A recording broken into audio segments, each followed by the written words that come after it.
Welcome back to my YouTube channel. අද මම ඔයාලට ගේන්නේ අමුතුම විදිහේ පාන් එකක්. එහෙම නැත්නම් garlic bread එකක් හදාගන්න හැටි කියලා දෙන්න.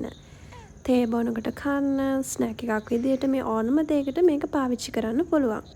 කඩේ පාන් වෙනුවට වෙනස්ම රසකින් පාන් එකක් හදාගන්න විදිහ අද මම ඔයාලට කියලා දෙන්නම්.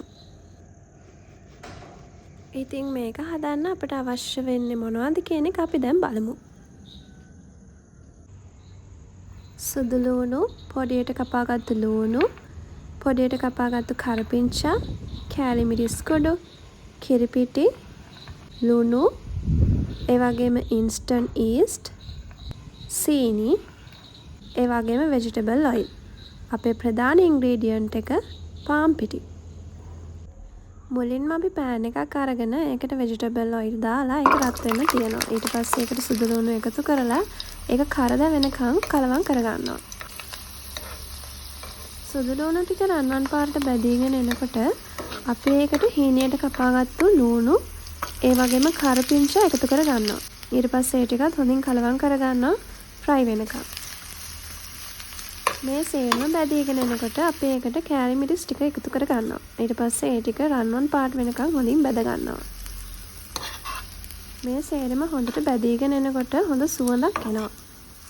මේ සේරම හොඳින් බැදුනට පස්සේ අපි මේ ටික වෙනම භාජනයකට දාගෙන සුදු ලුණු ටික හොඳින් පොඩි කරගෙන මේ සේරම මික්ස් කරගන්නවා. අපි දැන් පාන් එකට අවශ්‍ය ඩෝ එක හදාගමු. අපි පිටියකට ලුණු, සීනි, ඊස්ට්, කිරිපිටි මේ සේරම එකතු කරගෙන හොඳට මික්ස් කරගන්නවා. ඒ ටික මික්ස් වුණාට පස්සේ අපි තියාගත්ත vegetable oil ටික ඒකට දාලා ආයෙ හොඳට මික්ස් කරගන්නවා. සේරම ටික හොඳට මික්ස් වුණාට පස්සේ අපි ඒකට මද රස්න උණු වතුර එකතු කරලා ආයෙ හොඳට කලවම් කරගන්නවා. ඊට පස්සේ අපි අර කලින් හදාගත්ත garlic paste එක මේකට එකතු කරලා මේ ටිකත් ඒත් එක්කම කලවම් කරගන්නවා. පාන් එකට අවශ්‍ය මේ ඩෝ එක අපි අතේ නොඇලෙන ගානට මේ විදිහට හදාගන්නවා.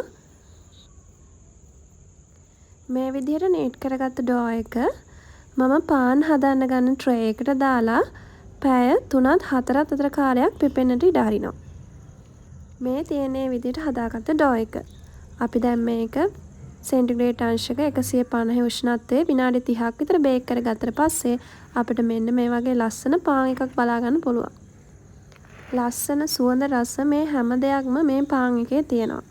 ඒ වගේම වෙනස් විදිහකට කන්න කැමති ඔයාලට තමයි අද මම මේ රෙසිපි එක අරගෙන ආවේ. ඉතින් ඔයාලත් try කරලා බලන්න. අදට ගිහින් එන්නම්.